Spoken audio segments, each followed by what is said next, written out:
Bookkeepers are amazing because they help us understand what we can write off. But I don't think people understand the power of what write-offs mean. People don't really understand the power of deduction. So I figured me and you can have a little quick conversation. She's not a tax preparer, nor am I. Always hire a tax professional.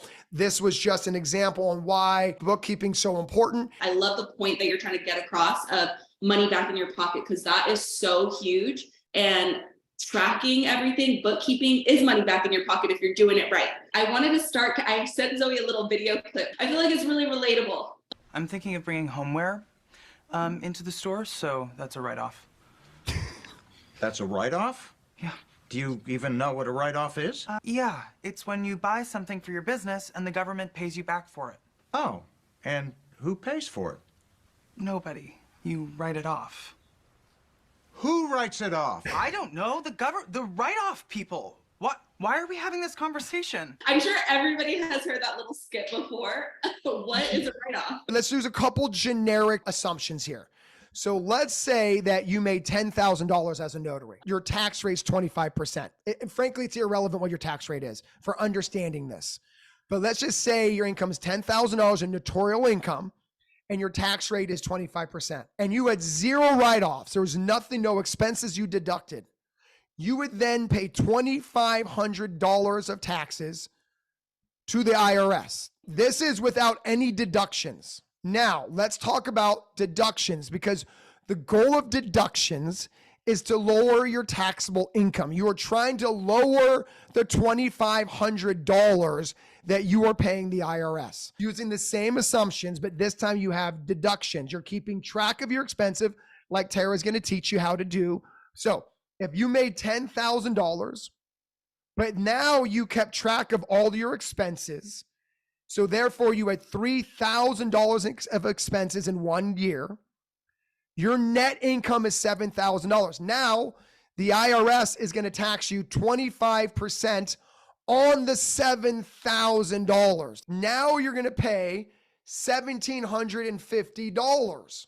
So by deducting your expenses, you're going to now save $750 in real money. That is money back into your business.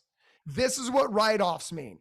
And so a write-off is meaning you can deduct it from your taxable income. So therefore, the IRS cannot tax you on the money that you spent things that help move your business forward. By the way, she's going to cover your airfare to conference is tax deductible. Your ticket is tax deductible. Your hotel room is tax deductible. Food you eat, she's going to cover all of this. Did I explain that okay, T? That was perfect, Mark. Bookkeeping is tracking your invoices, where you're getting your money from, all of your income, and then your expenses, what you spent on conference, what you spent on that printer, your airfare. Those are expenses for your business. Keeping track of those, subtracting them from your income, you get your net profit. That is like a very simple version of it. And it helps you know how much, you're making off of your business. Is it beneficial for you? For instance, for you guys going to conference, you can write off educational expense. She's going to go into that in bigger detail. Mm-hmm. And so the cost of the conference isn't $1,500. It's $1,500 minus the deduction that you get off of your taxes. I was going to say a good word is allocating. In the top example, you see $2,500 is being spent. That's going to the government. That's out of your pocket.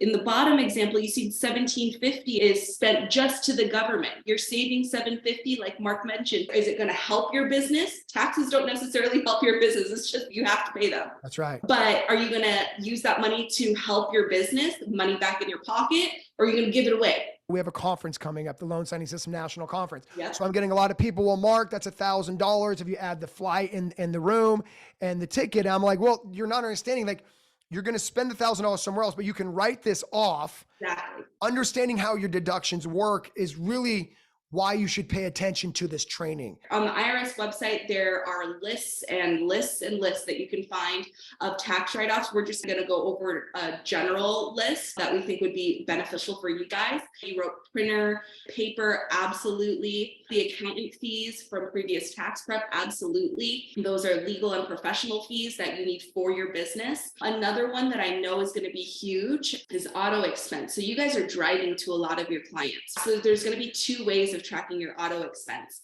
You can track it with mileage, which there's a lot of different mileage apps. And then at the end of the year, your tax preparer will add up all your mileage and get your percentage. The other option is tracking all of your auto expenses. So anytime you go to the gas station, anytime you get a tire rotation or an oil change or new windshield wipers, that can go into auto expense.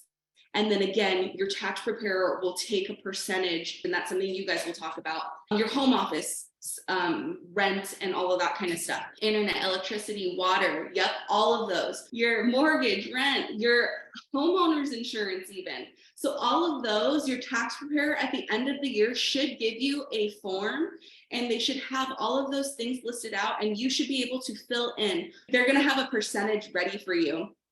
And once you fill in how much you spent, they're going to be able to write that off. So it's not going to be 100%. You can't write off 100% of your home because you obviously live there. What you want to keep track of is, or keep handy, are your bank statements, your receipts, any invoices that you create, anything that you're sending out, you want to keep those.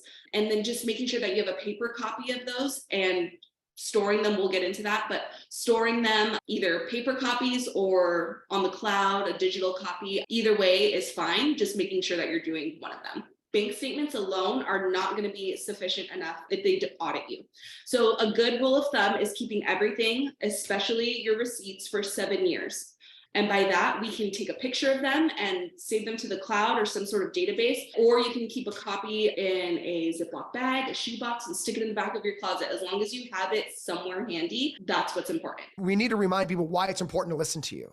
And I don't think people realize why it's important to listen to you or even hire someone with your expertise. It's like, bookkeeping is a boring conversation. It can be. And when you put like this much emphasis on how important it is, it becomes exciting because you get money back in your pocket. That's exactly right. You have to stop being unaware of your expenses so you can literally get money back into your pocket by not paying income tax on the expenses that you're paying out, because you're going to spend that money in taxes as a business owner. Even if you're making as low as $10,000, it's still going to be a couple $1,000 in taxes. Or you can have deductions to where it lowers your taxable income. Now you know what a write-off means. A write-off means you lower your taxable income. You lower your taxable income. That's real money you're not paying the IRS. But it's important to understand that educational expenses, printer expenses, business expenses lowers your taxable income. That's why this training today is so important.